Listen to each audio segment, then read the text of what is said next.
Oi, turma. Bom dia. Tudo bem com vocês?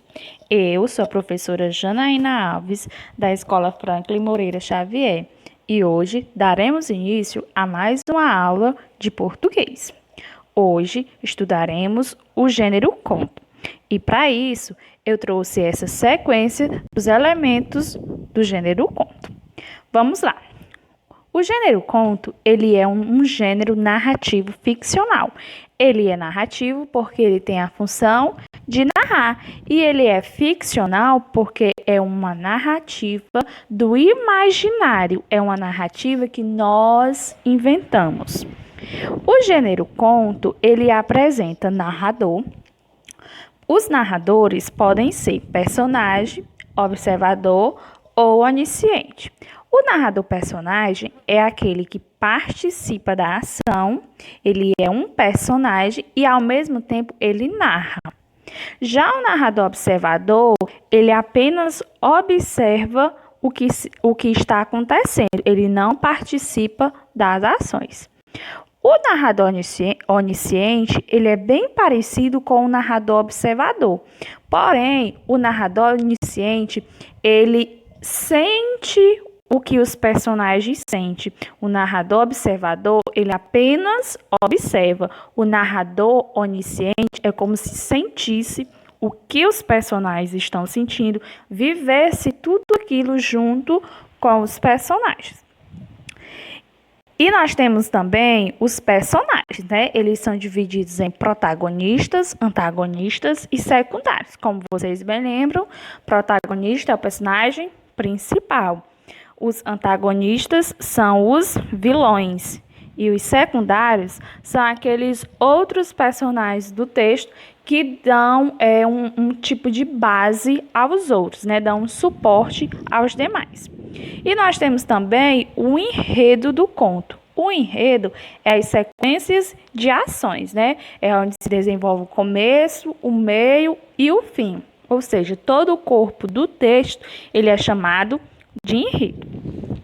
Nós também temos o tempo, né? Muito importante termos um tempo em um conto ou em qualquer outro texto. O tempo, ele é dividido em passado, presente ou futuro, né? E temos também, eu não coloquei aqui, mas nós temos também o tempo cronológico e o tempo psicológico. O tempo cronológico é aquele que nós podemos contar em quantos dias, em quantas horas, qual foi o tamanho da ação que aconteceu.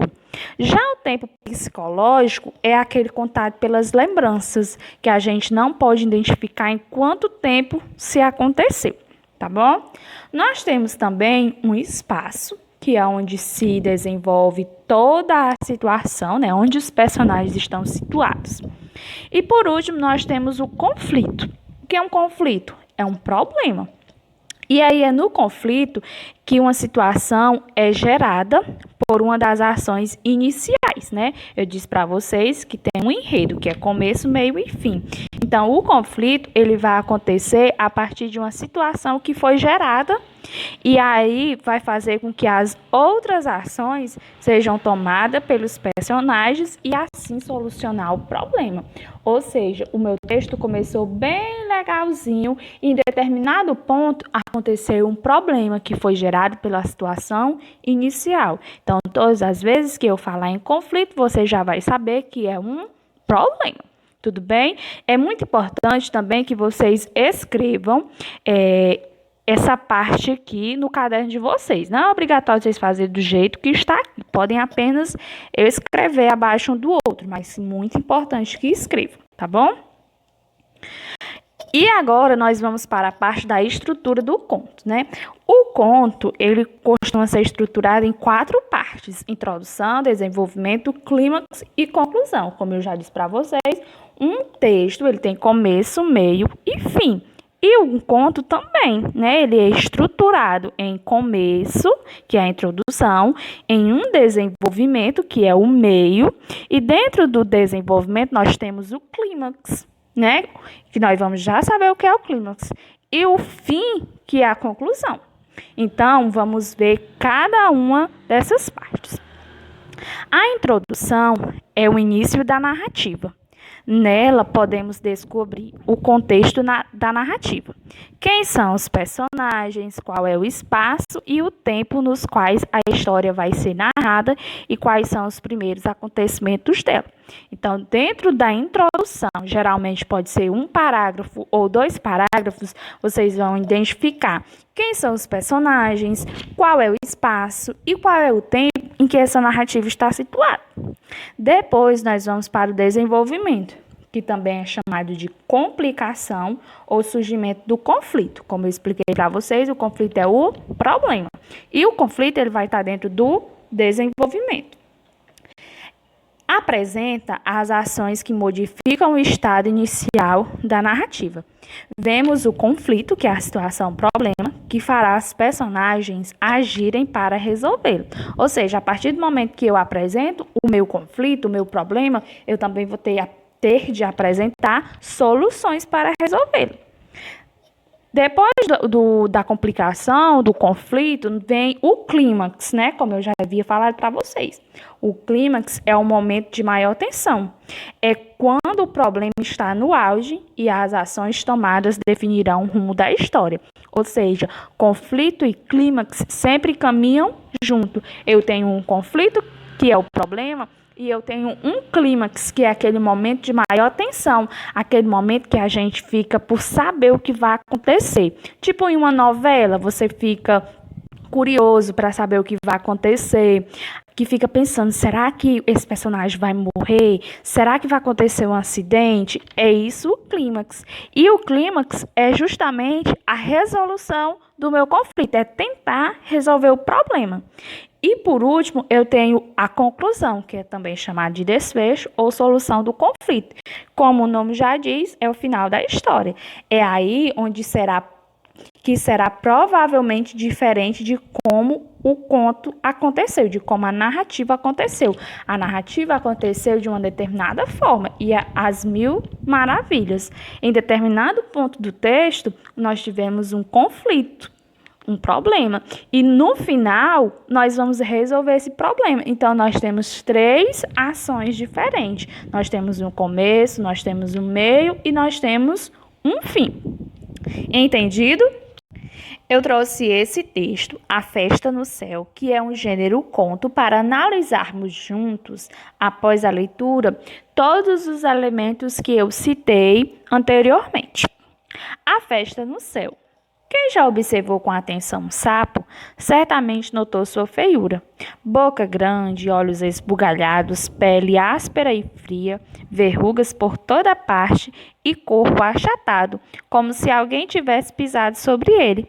Que mal terá feito essa pobre criatura para ser tão feia assim? Certa vez, uma grande festa no céu reuniu muitos convidados. Naturalmente, para chegar até lá, em uma festança nas alturas, era necessário saber voar. Por isso, somente as aves poderiam participar. O sapo, porém, cismou que também iria à festa. Mas como o sapo não sabe voar, foi elaborado um plano envolvendo um grande urubu. No dia da festa, a enorme ave negra foi visitar o sapo, que havia convidado exatamente para poder executar seu plano. À vontade, o urubu conversava entretido com a sapa.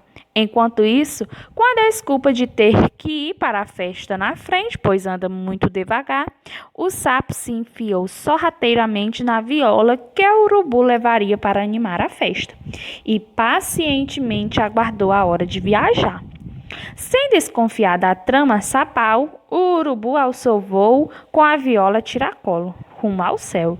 Chegando na festança, em um momento de distração do feliz urubu, o sapo espertalhão saltou para fora da viola e surpreendeu a todos com sua presença no foguete celeste. Durante toda a noite, divertiu-se a valer. Quando a festança chegava ao final, o maroto aproveitou a confusão e meteu-se de novo na viola do urubu. Mas, cansado de esperar e impaciente para chegar logo em casa, o sapo começou a se mexer dentro da viola. Durante o voo, um barulho estranho chamou a atenção do urubu. Percebendo que havia alguma coisa dentro da viola, imediatamente virou o instrumento de boca para baixo e, espantado, observou o sapo despencar como uma pedra das alturas. A queda foi tremenda, um verdadeiro tombo do céu. O bicho ainda tentou voar, mas como o sapo não voa, esborrachou-se de encontro ao chão.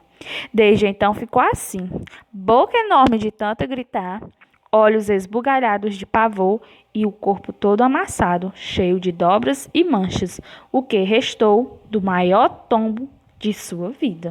E aí, conheciam esse texto? Bem legal, né? Vocês notaram que nesse texto nós temos a presença de um narrador? Sim, temos um narrador. E que narrador é? Observador. Notem que o narrador não é o urubu e nem o sapo. Nós temos também personagens. Sim, nós temos o sapo, temos o urubu. E qual deles é o principal? É o sapo, né? O personagem protagonista. O urubu, ele não é um antagonista, ele não é um vilão. Ele é apenas um secundário. Nós temos também um enredo, que é a sequência das ações que foram desenvolvidas no texto. Nós temos um tempo passado, né? Aconteceu no passado. E notem que esse tempo é um tempo cronológico. Eu consigo identificar em quanto tempo isso aconteceu. Aconteceu em quê? Durante um dia, durante uma noite. Temos também um espaço, ou seja, essa festa ela aconteceu no céu e ele também aconteceu, de certa forma, na floresta, né? O lugar onde o sapo mora pode ser a floresta. E é isso. E temos também o conflito, né? O problema, não poderia esquecer do problema. O problema era o quê? O sapo querer ir à festa no céu. Vendo como esse conto tem todos os elementos que eu acabei de explicar para vocês,